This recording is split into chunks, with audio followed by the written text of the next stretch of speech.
Welcome to another episode of the Aleph Zero Podcast. In today's episode, we will dive into Common and its technical white paper. We'll have Damian Straszak who will guide us through that as he's one of the co-authors of the paper. And just as a reminder, we will be discussing Common as dubbed as Common 2.0 because Common 1.0, the simpler version, will be definitely on the market sooner than this big thing. So, right, before diving into the white paper itself, what was the motivation behind building Common, Damian? There are many DEXs on the marketplace, so what makes Common special in particular? What problems does it aim to solve? Correct.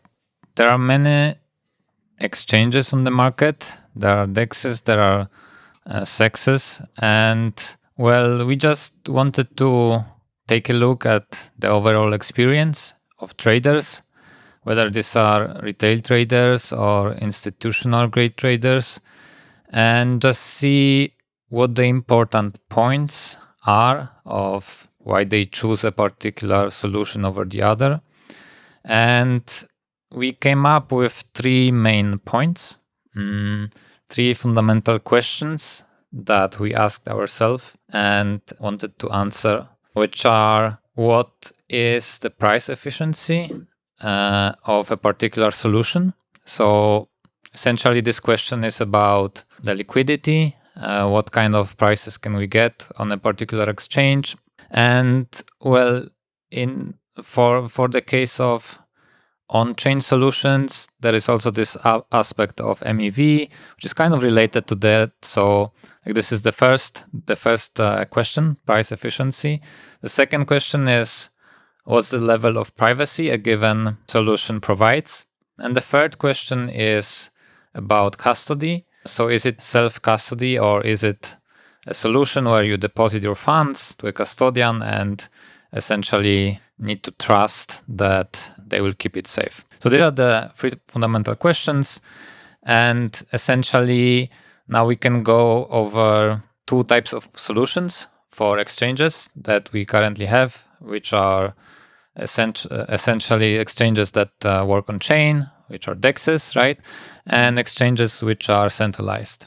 And I think for centralized exchanges, the answers here are quite simple. The price efficiency and liquidity is generally good. It's on the centralized exchanges where most of the money is, so that's a fact. And well, for this reason, the experiences of the users when it comes to price are quite good. You come to a centralized exchange, you put a market order, and well, you don't really need to wait a lot. The fees are also not large in most of the cases. So I would say like the experience here is quite good. When it comes to privacy on centralized exchanges, well, it's also not so bad in the sense that when you make trades, the only party that observes your actions is essentially the exchange itself. So you are not revealing what kind of trades you make to all the other users. So it's a decent level of privacy, I would say. And for many users, this is actually enough, because as long as other maybe competitors, maybe other kinds of parties that they don't want to reveal information to, don't see what they are doing, then this is good enough. But you have to trust in the actions of the text, right? Exactly. Owners. So you're revealing this information to the exchange. Maybe the exchange will keep the information for itself. Maybe it will actually use this information. Maybe it will trade it. And essentially, you are not really certain about what will really happen. Yeah, so then the third aspect was about custody. Yeah, here it's quite simple again. Normally, centralized exchanges take custody of your funds, right? So you need to deposit them to the exchange's account, and that's how it works. So you essentially need to put full trust in the exchange. So this is the story about sexes. So I would say overall it's good. The privacy is not perfect, but there is this aspect of custody, which obviously we don't like.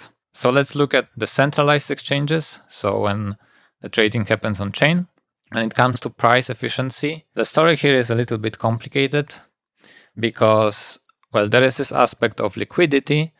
And of course, the liquidity is typically not so good as on centralized exchanges.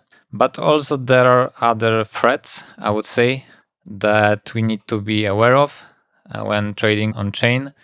And essentially the threats are related to front running and MEV bots, essentially. So what it means for the user is that whenever you make a big trade, then you might be susceptible of this kind of actors who will use this trade to extract some profit from the chain.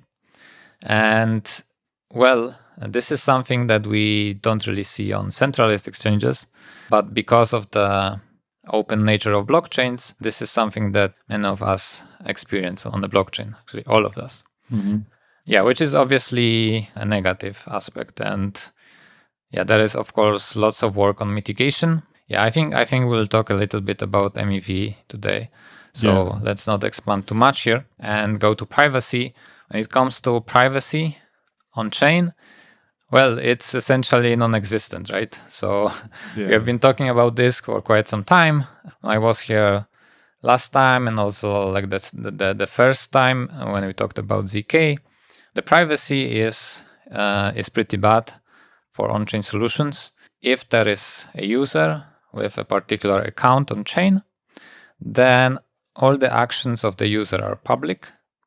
And in particular, you can always inspect the whole transaction history of every user, which is basically the opposite of privacy. Normally we say as a good thing, right? Yeah. But yeah, there is also this bad aspect of it. I mean, it's kind of strange even to think about it. Like we do trading. Let's think of an institution. Like the institution doesn't really want to make all its trades public. Yeah, you don't even have to care about what institution that is or who's behind the account. If you see a pattern that's working well for them, you can try to copy them and then maybe front run them if you see the pattern. So, yeah, there's definitely losing the edge of trading this way. Yeah, exactly. So that's the reason in particular why privacy is so important. Yes, so we touched upon the institutional case, and I think we can go deeper into that because really, where really large amounts are moved, how would that work in common? Let's say I want to transfer or trade with over $1 million in value. So what advantage will I get over other exchanges, both centralized and decentralized? And of course, we mean privacy, but also what else? Great. Yeah, that's definitely a good case study because whenever you are trading small amounts like pennies, then it doesn't really matter for you which exchange do you choose. But once you go to large quantities, then it matters quite a lot. And I think it's good to start with a comparison of how it really looks like, what would be the experience for all kinds of exchanges, and then see what does Common bring to the table. Mm-hmm. Sure. So let's start with a simple DEX. So a DEX that we as users have probably interacted with many times. So DEX like Uniswap or Sushi or Pancake, they are very similar in how they work technically. So let's just think about any of them and see what happens when a big swap is being executed. Okay, so suppose I am making a swap between Ether and USDT, and the swap is for 1 million. So what is going to happen is slippage, right?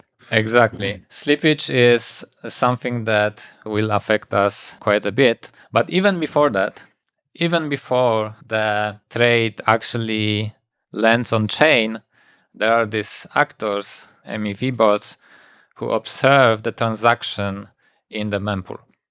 Okay, the mempool is where the transaction land before they are put in blocks. And these actors, they analyze all the transactions, and what they are trying to do is extract profit out of them. And a transaction that tries to perform a large swap is the perfect target for extracting profit.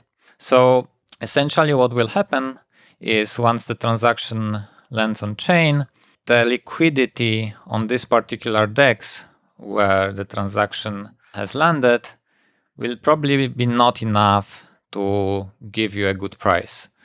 Okay, so let's say the current price of Ether is 1500. So maybe if you traded $100 value of Ether, then well, you would get this price. But if your trade is closer to $1 million value, then obviously the price that you will get is not 1500. The price depends on the liquidity in this particular DEX, but you should expect much worse. Maybe 1400, maybe 13. It really depends on the particular DEX. Well, there is a difference in price. So the current spot price in the market is, let's say, 1500, but you are skewing the DEX so much that you bring the price down to like 13,000. Then this is exactly the opportunity we are talking about for this MEV bots to essentially bring this DEX into balance.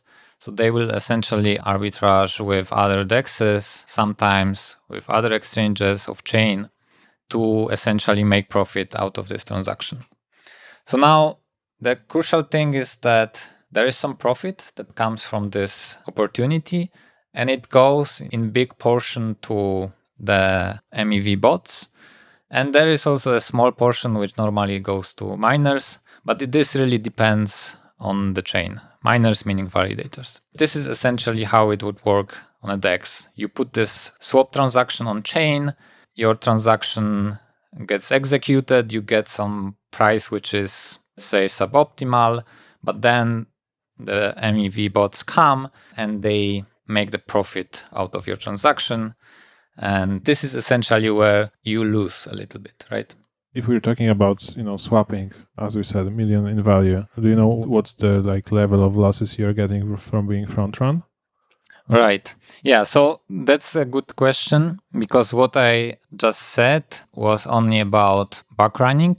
So this is there are many different strategies to extract profit.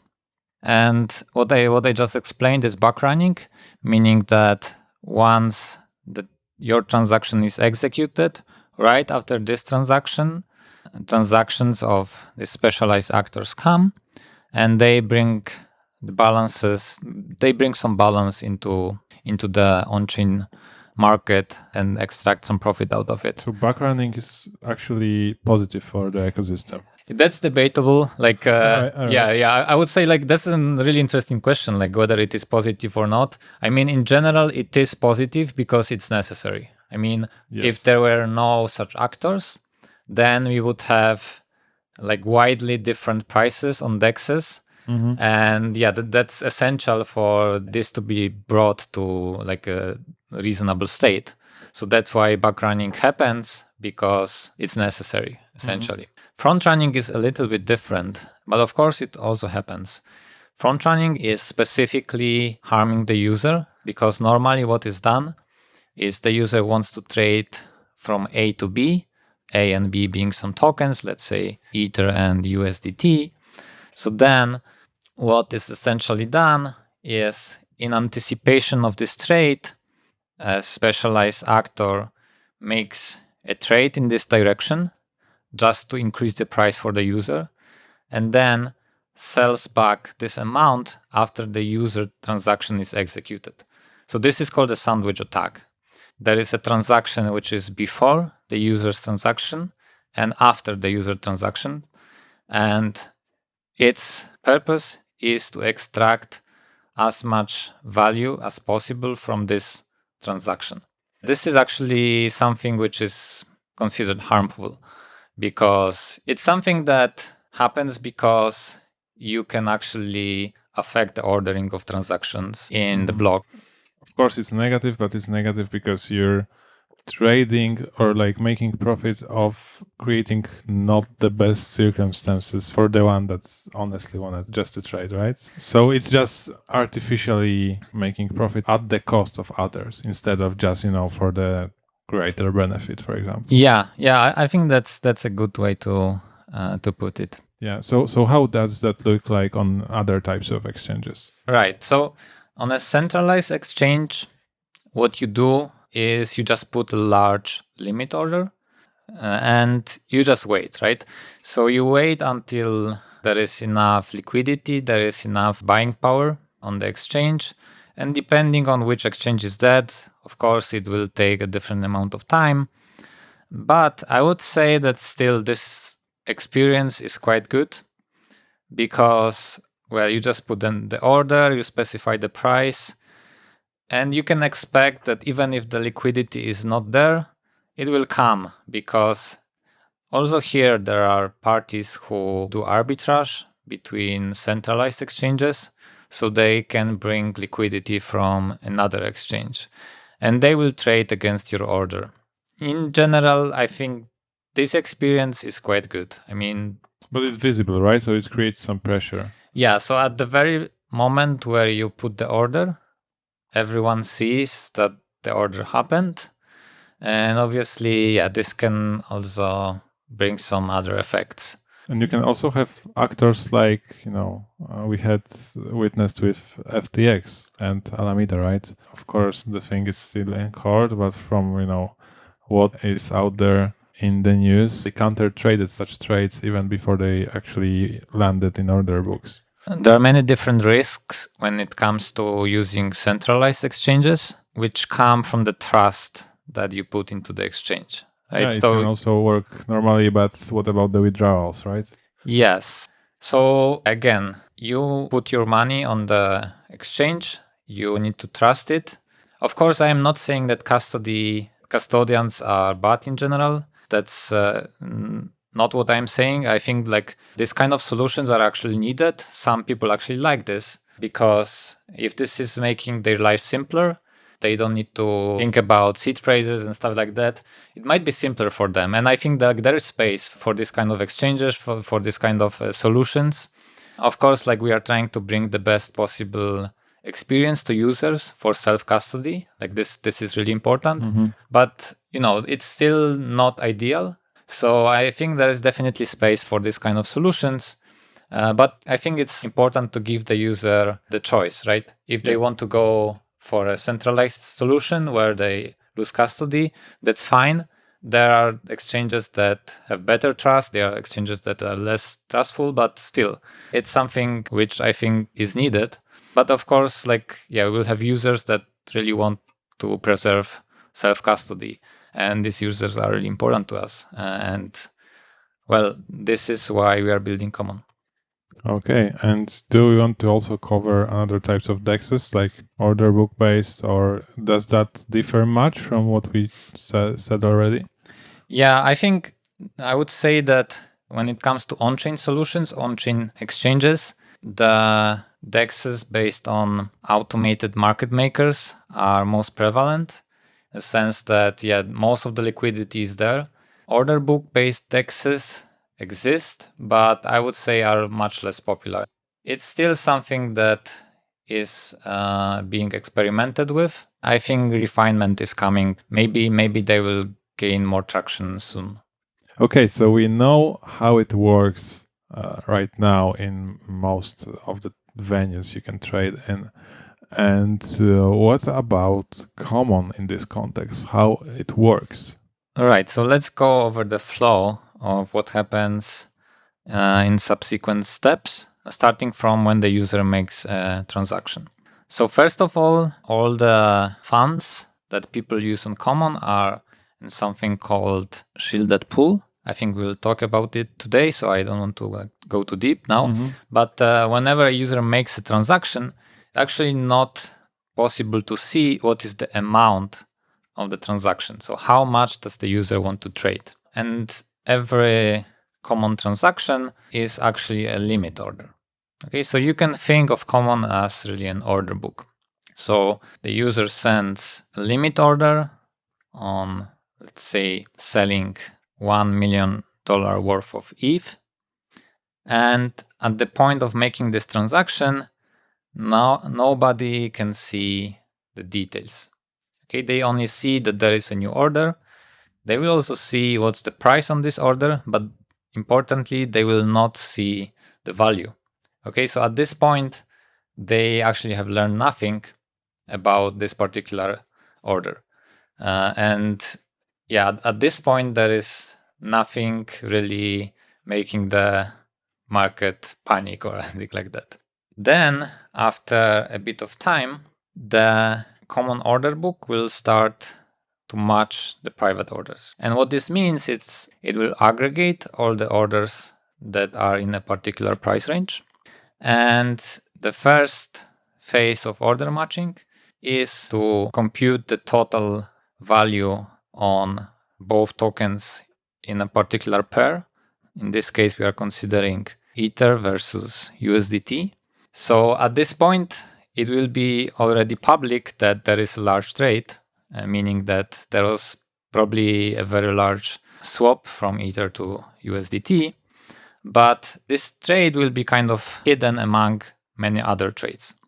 Okay, because everything is aggregated, no single trade is revealed. But still, it will probably be kind of visible that there was a large trade. And in the first phase, there is internal matching of trades, of orders that come from Common itself. Okay, so very likely this 1 million order will kind of skew the balance, and maybe, I don't know, 10%, maybe 20%, maybe more of it will be matched internally. This is like happening inside of Common. So there is no trading fees in particular for this part. And the price should be also decent because everything is happening internally. But of course, like it's not possible for such a big trade to be matched internally because on the other side, on the USDT side, there is not enough. So what happens in such a case is that all this remaining value, in this case Ether, will be put in a public auction for anybody to participate in. The purpose of the auction is to sell the ETH. Okay?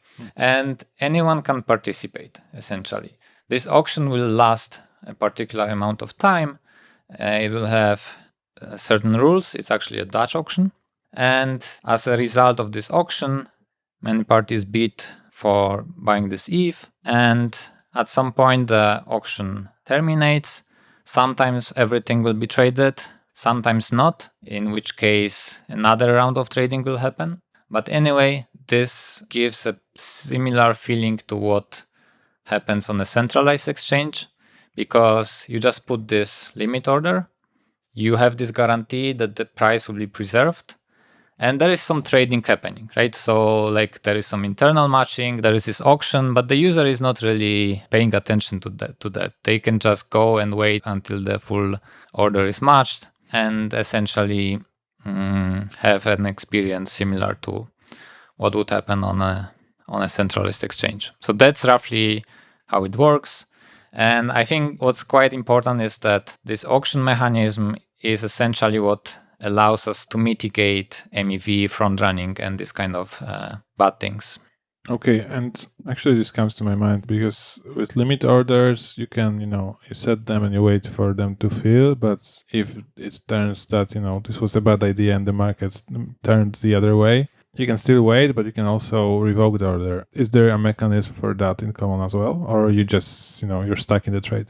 Yeah, it is possible to cancel. Yeah. I think this makes Common quite similar to a centralized exchange in experience, that you just set an order, even if it's partially filled, you can cancel it. So I think there is no limitation like that. Yeah. All right. So how does this Dutch auction work and what does this bring to the table? All right. So the Dutch auction is one of the many possible mechanisms that one could use here. And I think that the idea is quite simple. So suppose you have an item, a watch, and you are not quite sure what the price of this watch is. maybe it's $50, maybe it's 100, maybe it's actually worth much more, but you are not quite certain. So, well, one way to sell this watch would be to run something called a Dutch auction. So you just announce that you would like to sell the watch and you set an initial price. For instance, you could say, well, I am not so sure how much the watch is worth, so the initial price is $1,000. And this is the price I want to sell the watch for. And I will be waiting for offers for 1 day. If there is no offers for 1 day, I decrease the price. Let's say I decrease the price to 950. And again, I will wait for offers. If there is any offer, I sell the watch for 950. But if there is none, I again decrease the price. And I do so every day. And obviously, at some point, we'll reach a price where there will be someone wishing to buy this watch. And of course, this is a very decent price discovery mechanism, right? Mhm. Because if there is someone who is wishing to buy this watch for $70, then, well, they will not wait until the auction price goes much lower than that. Once the price hits $70, they will just give you an offer right away because they don't want others to buy the watch. So that's a very simple auction, but it works with blockchains very, very well because, well, on blockchains, what you really don't want to do is to put a good opportunity on chain and have many parties fight for it. Like, this is exactly what's the source of MEV, because there is some profit to be made. It must be made in one particular block, and there will be many parties who are fighting over it. Actually, this is many, many negative sides, not only economical, but also like they are fighting by spamming transactions. They are trying to DDoS each other. Like, there are many negative externalities that follow from this kind of opportunities. So that's why we make it gradual, right? So we set the price at a particular level, which is probably not so good for selling this remaining Ether, but then we go down little by little.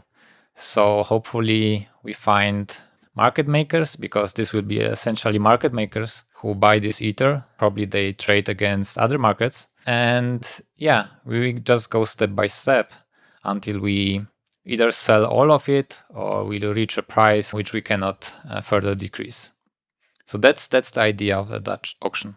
Okay, so we know how the auction for resolving trades works, and how does the privacy aspect of Common work? We're talking about using criminal there heavily, but what role does it play in safeguarding user data and security? So I mentioned this already today, that all the assets that are used in Common are held in something called a shielded pool. So this is exactly what Liminal gives us. This is space where all the tokens are essentially private, or I should rather say the holders of the tokens are anonymous. Okay, so we will have many users of the DEX.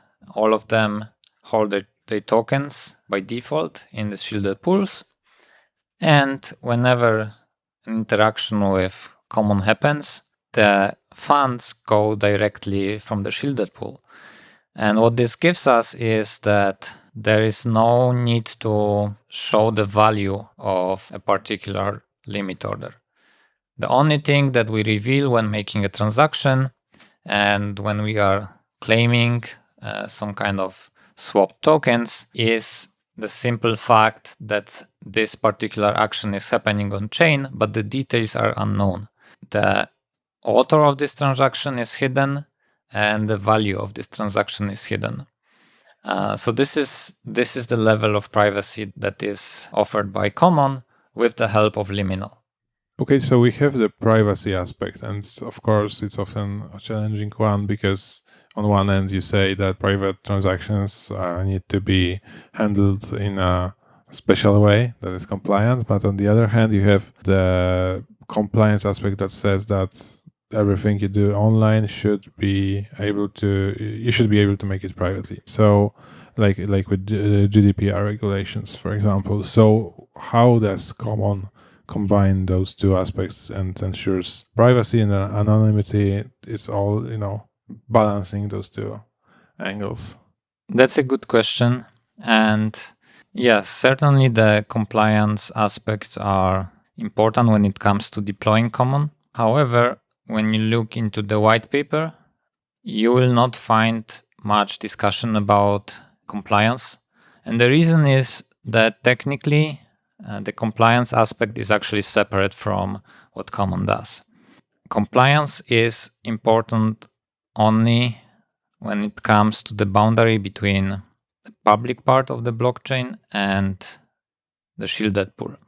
Okay, and Common is actually built on the shielded pool, so whoever is let in the shielded pool can likely do all kinds of actions on Common without caring about the compliance layer. So I would say that yes, we care a lot about compliance. We think about it a lot. We have some designs already. But when it comes to Common, it's a little bit of a different layer. So yeah, in the white paper, we do not really discuss this much. The compliance is more like before you even enter the private trading possibility, right? Yes. So in order to trade privately, you first need to bring your funds to the shielded pool. And actually, this is what we believe to be the default way of holding funds, right? So yeah, I mean, by default, you will enter it sooner or later, and you will probably stay there. But there needs to be some compliance layer implemented on this transition, essentially. But once you are inside of the shielded pool, you can perform any actions that are possible, including trading on Common and any other integrations with DeFi that will be implemented. Okay, and since we're talking about DeFi, how does Common aim to solve some typical DeFi challenges, such as MEV or small liquidity and others? Right.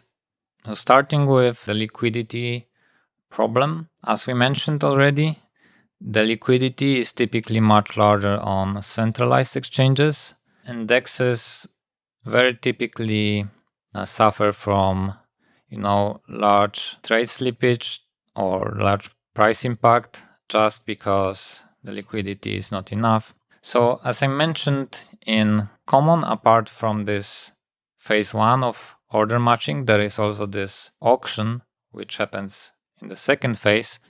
And this auction is a certain way of aggregating the liquidity from many sources. From sources on chain, because the market makers will certainly use all this liquidity to trade against Common in the auction, but also off-chain sources, because specialized market makers will also bring liquidity or trade against other off-chain exchanges.